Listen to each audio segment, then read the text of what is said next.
Hi ಸ್ನೇಹಿತರೆ, ಈ lockdown ಟೈಮಲ್ಲಿ ಯಾವುದೇ ವಿಶೇಷ ಕಾರ್ಯಕ್ರಮಗಳಿಗೆ ಮಿಸ್ ಆಗದಂತೆ ಕೇಕನ್ನು ನಾವು ಮಾಡ್ಕೊಳ್ಳೋಣ. ಆ ಒಂದು ಆಚರಣೆಗಳನ್ನು ತುಂಬ ಚೆನ್ನಾಗಿ ಮಾಡೋಣ. ಹಾಗಾಗಿ 3 ಇಂಗ್ರೀಡಿಯೆಂಟ್ಸ್ಗಳನ್ನು ಬಳಸಿ ಓರಿಯೋ ಬಿಸ್ಕೆಟನ್ನು ಬಳಸಿ ಕೇಕನ್ನು ಸುಲಭವಾಗಿ ಮಾಡೋದು ಹೇಗೆ ಅನ್ನೋದನ್ನು ನೋಡೋಣ ಬನ್ನಿ. ಬರೀಗ ಓರಿಯೋ ಬಿಸ್ಕಿಟಿಂದ ಕೇಕ್ ಯಾವ ರೀತಿ ಮಾಡೋದನ್ನು ನೋಡೋಣ ಅಂತ. ಈಗ 4 ಬಿಸ್ಕೆಟ್ ಪಾಕೆಟ್ ತೊಗೊಂಡಿನಿ. ದೊಡ್ಡ ನೀವು ಬೇಕಾದರೆ 2 ತೊಗೊಂಡು ಮಾಡ್ಬೋದು. ಈಗ ಇದನ್ನು ಕಟ್ ಮಾಡ್ಕೊಳ್ಳೋಣ.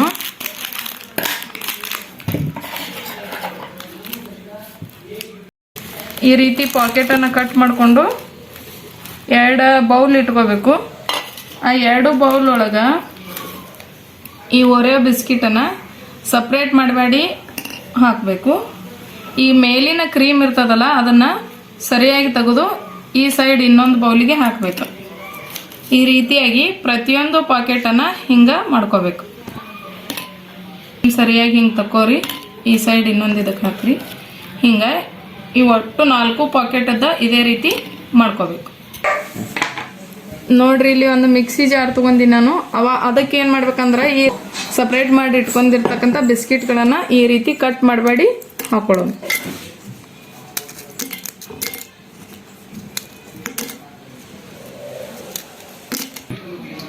ಈಗ ಮುರಿದು ಇಟ್ಕೊಂಡಿರ್ತಕ್ಕಂಥ ಬಿಸ್ಕಿಟಿಗೆ ಏನು ಮಾಡೋಣ ಅಂದ್ರೆ ಈ ಬೌಲಿಲೆ 1 ಬೌಲ ಹಾಲನ್ನು ಹಾಕಿ ಇದನ್ನ ಸರಿಯಾಗಿ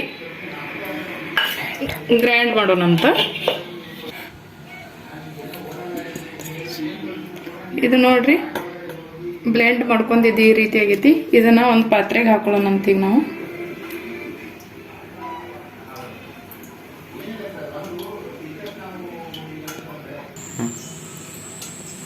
ನೋಡ್ರಿ, ನಾ 2 ಸಲ ಇದನ್ನ ಗ್ರೈಂಡ್ ಮಾಡ್ಕೊಂಡಿನಿ ಸ್ವಲ್ಪ ಆಗಿ. ಅಂದ್ರೆ 1 ಸಲ ಗ್ರೈಂಡ್ ಮಾಡುವಾಗ 1 ಬೌಲ್ ಹಾಲ, 2ನೇ ಸಲ ಗ್ರೈಂಡ್ ಮಾಡುವಾಗ 2 ಬೌಲ್ ಹಾಲು, ಒಟ್ಟ 2 ಬೌಲ್ ಹಾಲನ್ನ ಯೂಸ್ ಮಾಡಿ ಈ ರೀತಿ ಇದನ್ನ ಸರಿಯಾಗಿ ಮಿಕ್ಸ್ ಮಾಡ್ಕೊರಿ.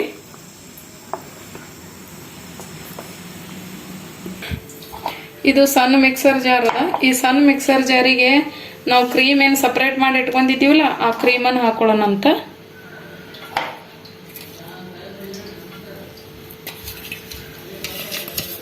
ಕ್ರೀಮ್ ಹಾಕೊಂಡು ಇದಕ್ಕೆ 2 ಟೇಬಲ್ ಸ್ಪೂನ್ ಅಷ್ಟ ಹಾಲು ಹಾಕೊಳ್ಳೋಣಂತೆ, ಹೆಚ್ಚಿಗೆ ಬೇಡ. ನೋಡ್ರಿ, ಇಷ್ಟೇ ಹಾಕೋರಿ, 2 ಟೇಬಲ್ ಸ್ಪೂನ್ ಇಷ್ಟೇ, ಸ್ವಲ್ಪ. ಯಾಕಂದ್ರೆ ಅದು ಕ್ರೀಮ್ ಎಲ್ಲ ಒಂದ್ ಸ್ವಲ್ಪ ಕ್ರೀಮಿಯಾಗಿ ಬರ್ಬೇಕಲ್ಲ, ಇದು ಗಟ್ಟಿ ಐತಿ ಒಂದ್ ಸ್ವಲ್ಪ, ಅದು ಒಂದ್ ಸ್ವಲ್ಪ ಕ್ರೀಮ್ ಆಗೋ ಸುಮ್ಮನೆ ಹಾಕೊಳ್ಳೋದಷ್ಟೇ. ಈಗ ಒಂದು ಕುಕ್ಕರನ್ನು ಇಟ್ಟನಿ. ನಿಮ್ಮ ಮನ್ಯಾಗ ಕುಕ್ಕರ್ ಇರ್ಲಿಲ್ಲ ಅಂದ್ರೆ ದಪ್ಪ ತಳ ಇರತಕ್ಕಂಥದ್ದು ಯಾವುದೇ ಒಂದು ಪಾತ್ರೆಯನ್ನ ಇಡ್ರಿ. ಇದನ್ನ ಫ್ರೀ ಹೀಟ್ ಮಾಡ್ಕೋಬೇಕು ನಾವು. ಫ್ರೀ ಹೀಟ್ ಯಾಕೆ ಮಾಡ್ಕೋಬೇಕಪ್ಪ ಅಂತಂದ್ರೆ ಅದು ಸರಿಯಾಗಿ ಕಾಯ್ಬೇಕಿದೆಲ್ಲ. 10 ನಿಮಿಷಗಳ ಕಾಲ ಫ್ರೀ ಹೀಟ್ ಮಾಡ್ಕೊಳ್ಳೋಣ. ನಡುವಂದ ಈ ಥರದ ಸ್ಟ್ಯಾಂಡ್ ಇಡೋಣಂತ. ಇಟ್ಟು ಇದನ್ನ ಫ್ರೀ ಹೀಟ್ ಮಾಡ್ಕೊಳ್ಳೋಣ. ಮ್ಯಾಗ ಮುಚ್ಚಿಟ್ಕೊಳ್ಳೋಣ. ನೋಡ್ರಿ, ಬ್ಯಾಟರ್ ಈ ರೀತಿ ರೆಡಿ ಆಗೈತಿ. ಈಗ ಇದಕ್ಕೆ ಈನೋ ಕಟ್ ಮಾಡಿ ಹಾಕೊಳ್ಳೋಣ ಅಂತ. ಈನೋ ಹಾಕೋರಿ. ಇಲ್ಲಿ ನಾನು ದೊಡ್ಡ ಪಾಕೆಟ್ಗಳನ್ನು 4 ತಗೊಂಡಿರೋದ್ರಿಂದ ಈನೋನ ಪೂರ್ತಿ 2 ಹಾಕೊಳ್ಳೋದಿಲ್ಲ, 2ಕ್ಕೆ ಸ್ವಲ್ಪ ಕಡಿಮೆ ಹಾಕೋತೀನಿ. ಎಸ್, ಇನ್ನು ಇದರಲ್ಲಿ ಸ್ವಲ್ಪ ಐತಿ. ಇದನ್ನ ಒಂದೇ ಕ್ರಮದಲ್ಲಿ ತಿರುಗಿಸ್ಬೇಕು. ಇತ್ತಾಗೊಮ್ಮೆ ತಿರುಗಿಸ್ಬಾರ್ದು.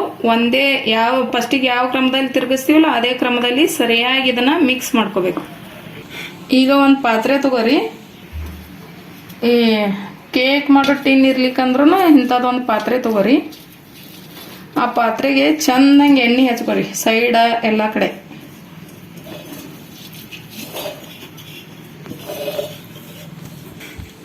ಈ ರೀತಿ ಒಂದು ಬಟರ್ ಪೇಪರ್ ತಗೊಂಡು ಇದಕ್ಕೆ ಒಳಗಡೆ ಪಾತ್ರೆ ಒಳಗಡೆ ಇಡೋಣಂತ. ನೀವು ಬಟರ್ ಪೇಪರ್ ಇರಲಿಲ್ಲ ಅಂದ್ರೆ ಮೈದಾ ಹಿಟ್ಟನ್ನು ಸ್ವಲ್ಪ ಡಸ್ಟ್ ಮಾಡ್ಕೋಬಹುದು ಸುತ್ತಲೂ. ಈಗ ಈ ಪೇಪರ್ಗೆ ಏನು ಮಾಡೋಣಂತ ಮತ್ತೊಂದು ಸ್ವಲ್ಪ ಎಣ್ಣೆ ಹಚ್ಕೊಡೋಣಂತ ಮೇಲಿನ ಭಾಗದಲ್ಲಿ.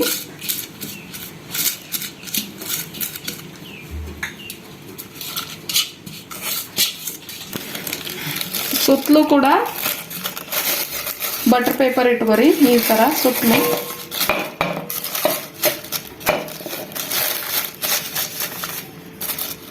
ನೀಟಾಗಿ ಬರ್ತೈತೆ ಅದಕ್ಕೆ. ಇದು ನೋಡ್ರಿ ಬ್ಯಾಟ್ರಿ ಈ ರೀತಿ ರೆಡಿ ಆಗಬೇಕು. ಹಿಂಗೆ ಮಾಡಿದ್ರೆ ಕಟ್ ಆಗಬಾರ್ದು, ಅಲ್ಲಿ ಚೆನ್ನಾಗಿ ಬೀಳ್ಬೇಕು. ಹಿಂಗೆ ಈಗ ಮಾಡಿಟ್ಕೊಂಡಿರ್ತಕ್ಕಂಥ ಈ ಬ್ಯಾಟ್ರನ್ನ ಈ ಬಟರ್ ಪೇಪರ್ ಹಾಕೊಂಡಿರ್ತಕ್ಕಂಥ ಪಾತ್ರೆಗೆಲ್ಲ ಸುರುಕೊಳ್ಳೋನು.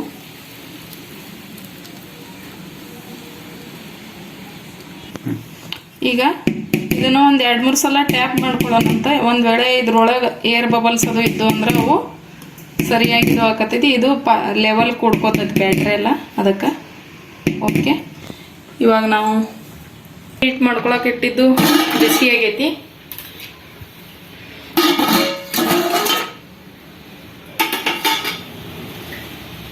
ಈಗ ಇದರೊಳಗಡೆ ನಮ್ಮ ಪಾತ್ರೆ ಇಡೋಣಂತ. ನಿಧಾನವಾಗಿಡ್ರಿ, ಕೈಗದು ಹಚ್ಕೊಳಕ್ಕೆ ಹೋಗ್ಬೇಡ್ರಿ. ಈ ರೀತಿಯಾಗಿ ಇಟ್ಟು ಇದನ್ನ 40ರಿಂದ 50 ನಿಮಿಷಗಳ ಕಾಲ ಈ ರೀತಿ ಸಿಮ್ನಲ್ಲೇ ಇಟ್ಕೊಂಡು ಬೇಕ್ ಮಾಡ್ಕೋಬೇಕು.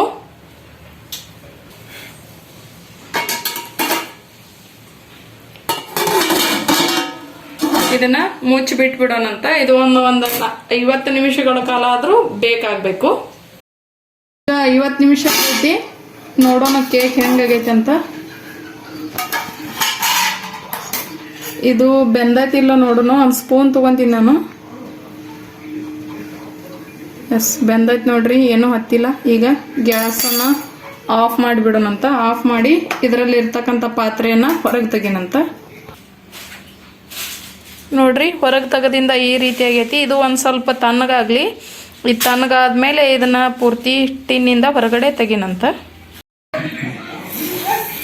ಈಗ ಒಂದು 4 ಸ್ಪೂನಷ್ಟು ಸಕ್ಕರೆಯನ್ನು ಹಾಕ್ಕೊಂಡು ಸ್ವಲ್ಪ ಶುಗರ್ ಸಿರಪ್ ಮಾಡ್ಕೊಳ್ಳೋಣಂತ. ಇಷ್ಟ ಅದು ಕೇಕ್ ತಣ್ಣಗಾಗುತ್ತಾನ ಈ ಸಿರಪ್ ಮಾಡ್ಕೊಳ್ಳೋಣ ನಾವು.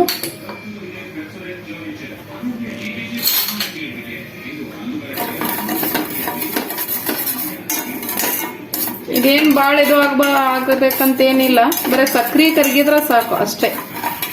ಇಲ್ಲಿ ಹಾಕಿರ್ತಕ್ಕಂಥ ಸಕ್ಕರೆ ಕರಿಗಿಬಿಟ್ರೆ ಸಿರಪ್ ರೆಡಿ ಆಗ್ತೈತಿ. ಇಲ್ಲಿ ನೋಡ್ರಿ, ಒಂದು ಡೈರಿ ಮಿಲ್ಕ್ ಚಾಕ್ಲೇಟ್ ತೊಗೊಂಡಿನಿ ನಾನು. ಅದನ್ನು ಸಣ್ಣ ಸಣ್ಣ ಪೀಸ್ ಮಾಡ್ಕೊಳ್ಳೋನು.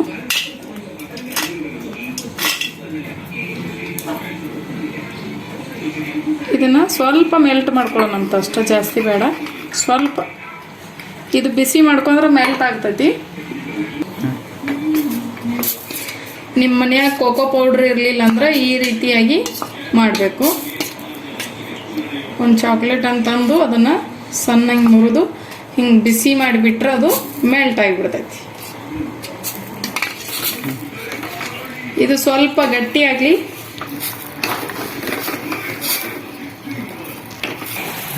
ನೋಡ್ರಿ, ಶುಗರ್ ಸಿರಪ್ ರೆಡಿ ಆಗೈತಿ. ಈಗ ಇದನ್ನು ಆಫ್ ಮಾಡ್ಕೊಂಡು ಬಿಡೋಣ, ಆರ್ಲಿ ಅದು. ಈಗ ನೋಡ್ರಿ, ಕೇಕ್ ತಣ್ಣಗಾಗ್ಯದ. ಈಗ ಇದನ್ನು ನಾವು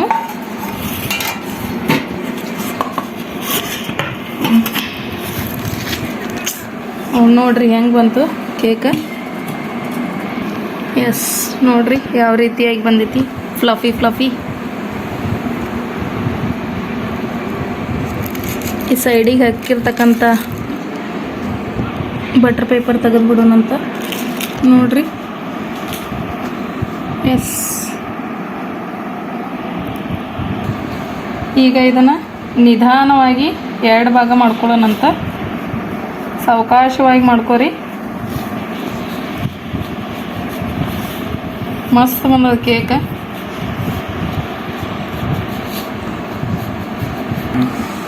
ಇದಕ್ಕೆ ಶುಗರ್ ಸಿರಪ್ ಮಾಡ್ಕೊಂಡಿದ್ರಲ್ಲ ಅದನ್ನು ಹಾಕೋರಿ. ಎಲ್ಲ ಕಡೆ ನೀಟಾಗಿ ಹಾಕೋರಿ.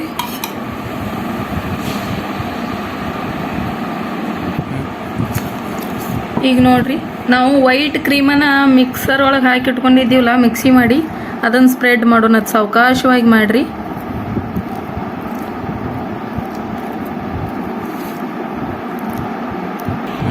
ಈ ರೀತಿ ಎಲ್ಲ ಸ್ಪ್ರೆಡ್ ಮಾಡ್ಕೊಂಡ್ಮೇಲೆ ಆ ಕಟ್ ಮಾಡಿ ಉಳಿದಿದ್ದು ಇನ್ನೊಂದು ಇದು ಇತ್ತಲ್ಲ ಅದನ್ನು ಹಾಕ್ಕೊಳ್ಳೋನು. ಹಾಕ್ಕೊಂಡು ನಾನು ಇಲ್ಲಿ ಒಂದು ಚಾಕ್ಲೇಟನ್ನು ಮೆಲ್ಟ್ ಮಾಡ್ಕೊಂಡಿನಿ ನೋಡ್ರಿ. ಆ ಚಾಕ್ಲೇಟ್ ಮೆಲ್ಟ್ ಮಾಡ್ಕೊಂಡಿದ್ದನ್ನು ಹಾಕೊಳ್ಳೋಣಂತ.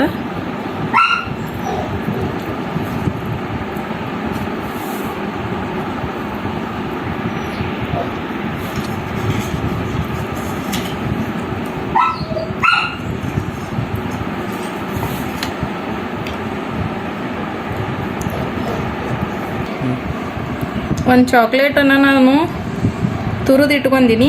ಆ ತುರಿದು ಇಟ್ಕೊಂಡಿರ್ತಕ್ಕಂಥ ಒಂದು ಚಾಕ್ಲೇಟನ್ನು, ಡೈರಿ ಮಿಲ್ಕ್ ಚಾಕ್ಲೇಟ್, ಈ ರೀತಿ ಎಲ್ಲ ಸ್ಪ್ರೆಡ್ ಮಾಡಿರಿ. ನೋಡ್ರಿ ಎಷ್ಟು ಮಸ್ತ್ ಕಾಣ್ಲಿಕ್ಕತ್ತದ ಕೇಕ್. ನೋಡಿದ್ರೆ ಬಾಯಾಗ ನೀರು ಬರ್ತಾವೆ. ಹಂಗೆ ನಿಮಗೆ ಈ ಲಾಕ್ಡೌನ್ ಟೈಮ್ನಾಗ ಹೆಂಗಪ್ಪ ಬರ್ತಡೇ ಬಂದೈತಿ, ಕೇಕ್ ಮಾಡೋಕ್ಕಾಗೋದಿಲ್ಲ, ಹೊರಗಿನ ತರೋಕ್ಕಾಗೋದಿಲ್ಲ ಅಂತನೋರು ಈ ರೀತಿಯಾಗಿ ಕೇವಲ 3 ಇಂಗ್ರೀಡಿಯೆಂಟ್ಸನ್ನು ಉಪಯೋಗ ಮಾಡ್ಕೊಂಡು ಮಾಡಿರ್ತಕ್ಕಂಥ ಕೇಕ್ ಇದು. ಇದನ್ನು ಮಾಡ್ಕೊಂಡು ತಿಂದು ನಿಮ್ಮ ಡೇಯನ್ನು ಸೆಲೆಬ್ರೇಟ್ ಮಾಡ್ಕೊರಿ. ಹೋಮ್ ಮೇಡ್ ಇರೋದ್ರಿಂದ ತುಂಬ ಹೆಲ್ತಿಗೂ ಒಳ್ಳೇದಿರ್ತೈತಿ. ನೋಡ್ರಿ ಇಷ್ಟು ಮಸ್ತ್ ಕೇಕ್ ಮಾಡಿ ಕಟ್ ಮಾಡ್ಲಾರ್ದ ಹಂಗೆ ಬಿಡೋಕ್ಕಾಗೋದಿಲ್ಲ. ನೋಡ್ರಿ ಕಟ್ ಮಾಡಾಗ ಎಷ್ಟು ಸ್ಪಾಂಜಿ ಆಗ್ಯದ, ಎಷ್ಟು ಚಂದ ಹೊಂಟದ. ವಾವ್ ನೋಡ್ರಿ.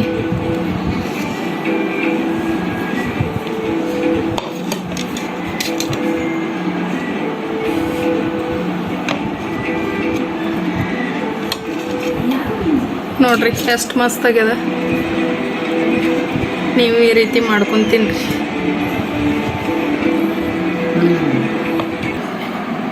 ಯಾರಿಗೆ ಇಷ್ಟ ಆಕೈತಿ ಅವರು ಲೈಕ್, ಶೇರ್ ಮತ್ತು ಕಮೆಂಟ್ ಮಾಡಿರಿ. Thank you.